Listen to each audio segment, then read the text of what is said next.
Introduction, or How This Book Works, or the 109th Bead. When you're traveling in India, especially through holy sites and ashrams, you see a lot of people wearing beads around their necks. You also see a lot of old photographs of naked, skinny, and intimidating yogis, or sometimes even plump, kindly, and radiant yogis, wearing beads too. These strings of beads are called japamalas. They have been used in India for centuries to assist devout Hindus and Buddhists in staying focused during prayerful meditation.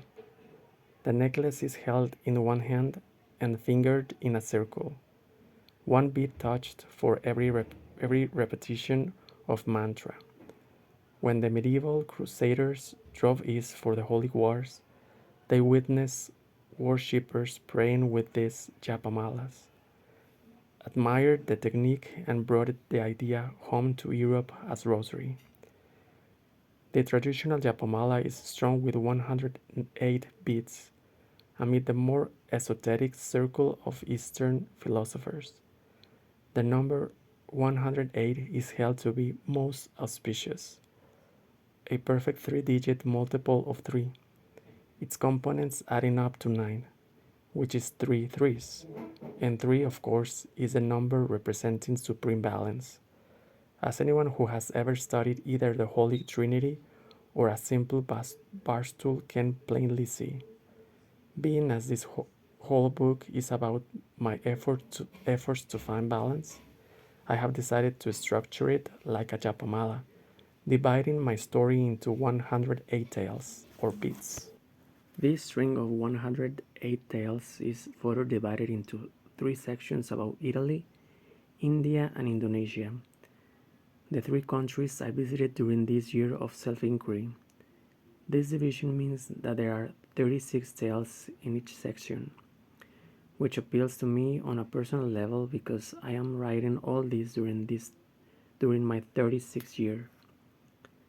Now, before I get to Louis Farrakhan here with this numerology business, let me conclude by saying that I also like the idea of stringing these stories along the structure of a japamala because it is so structured. Sincere spiritual investigation is, and always has been, an endeavor of methodical discipline. Looking for truth is not some kind of spicy free-for-all, not even during the great age of the spicy free-for-all. As both as a seeker and a writer, I find it helpful to hang on the beats as much as possible. The better to keep my attention focused on what it is I'm trying to accomplish. In any case, every japamala has a special extra bead, the 109th bead, which dangles outside that balanced circle of 108 like a pendant. I used to think the 109th bead was an emergency spare, like the extra button on a fancy sweater or the youngest son in a royal family. But apparently there is an even higher purpose. When your fingers reach this marker during prayer, you are meant to pause from your absorption in meditation and thank your teachers.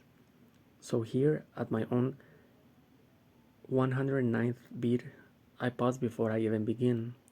I offer thanks to all my teachers who have appeared before me this year in so many curious forms.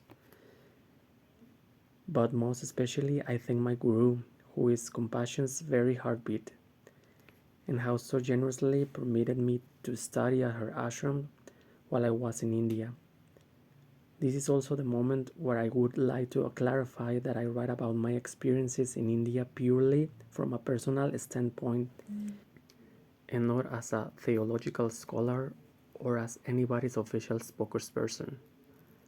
This is why I will not be using my guru's name throughout this book, because I cannot speak for her.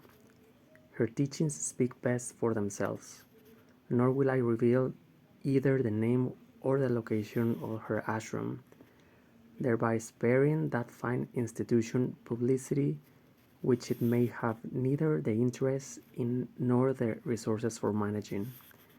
One final expression of gratitude. While scattered names throughout this book have been changed for various reasons, I've elected to change the names of every single person I met, both Indian and Western, at this ashram in India. This is out of respect for the fact that most people don't go on a spiritual pilgrimage in order to appear later as a character in a book, unless, of course, they are me. I've made only one exception to this self-imposed policy of anonymity. Richard from Texas really is named Richard, and he really is from Texas. I wanted to use his real name because he was so important to me when I was in India. One last thing, when I asked Richard if it was okay with him if I mentioned in my book that he used to be a yonki and a drunk, he said that would be totally fine. He said, I've been trying to figure out how to get the word out about that, anyhow. But first, Italy. Book 1. Italy, or Say It Like You Eat It, or 36 Tales About the Pursuit of Pleasure.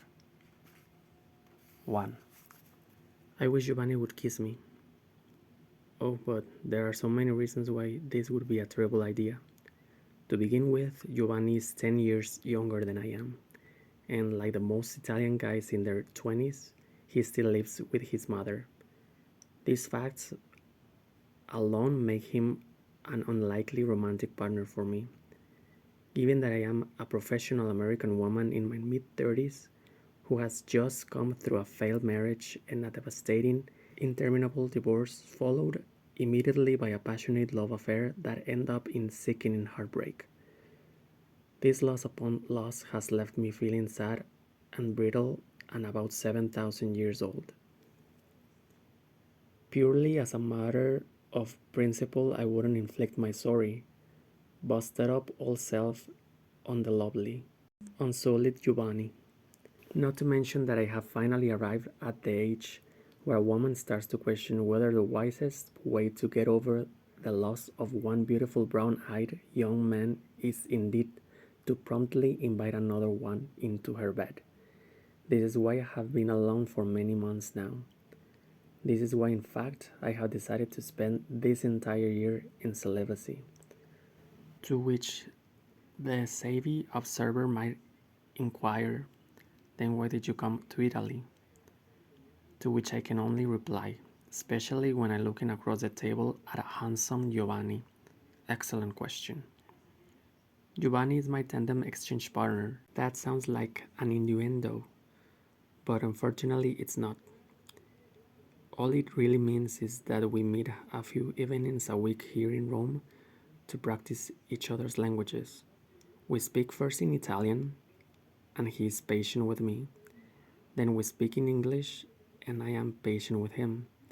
I discovered Giovanni a few weeks after I arrived in Rome, thanks to that big internet cafe at the Piazza Barberini.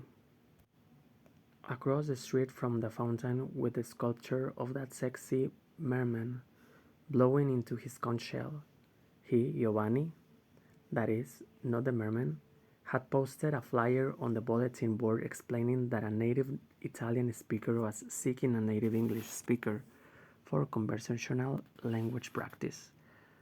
Right beside his appeal was another flyer with the same request, word for word identical in every way, right down to the typeface.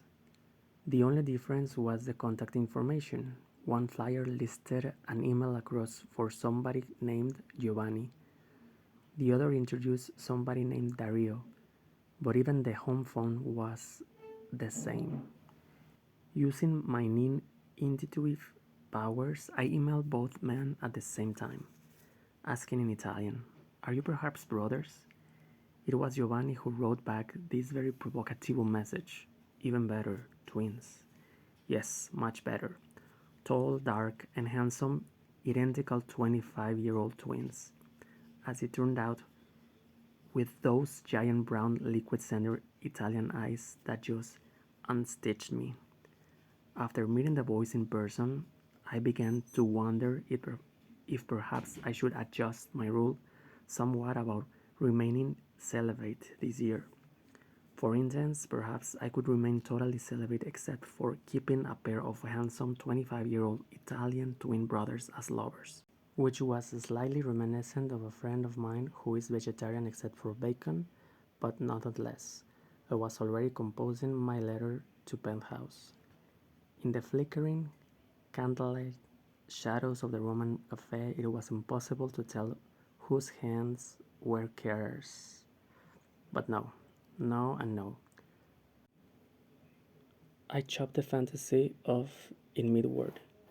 This was not my moment to be seeking romance, and as day follows night, to further complicate my already noted life, this was my moment to look for the kind of healing and peace that can only come from solitude. Anyway, by the middle of November, the shy, studious Giovanni and I have become dear buddies. As for Dario, the more razzle-dazzle swinger brother of the two, I have introduced him to my adorable little Swedish friend Sophie, and how they've been sharing their evenings in Rome is another kind of tandem exchange altogether. But Giovanni and I, we only talk. Well, we eat and we talk. We have been eating and talking for many pleasant weeks now, sharing pizzas and gentle grammatical corrections, and tonight has been no exception. A lovely evening of new idioms and fresh mozzarella. Now it is midnight and foggy, and Giovanni is walking me home to my apartment through these back streets of Rome, which meander organically around the ancient buildings like bayou streams, snaking around shadowy clumps of cypress groves. Now we are at my door. We face each other. He gives me a warm hug. This is an improvement for the first few weeks. He would only shake my hand.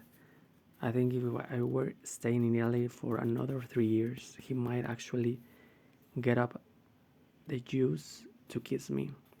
On the other hand, he might just kiss me right now, tonight, right here by my door. There's still a chance. I mean, we're pressed up against each other's bodies beneath this moonlight.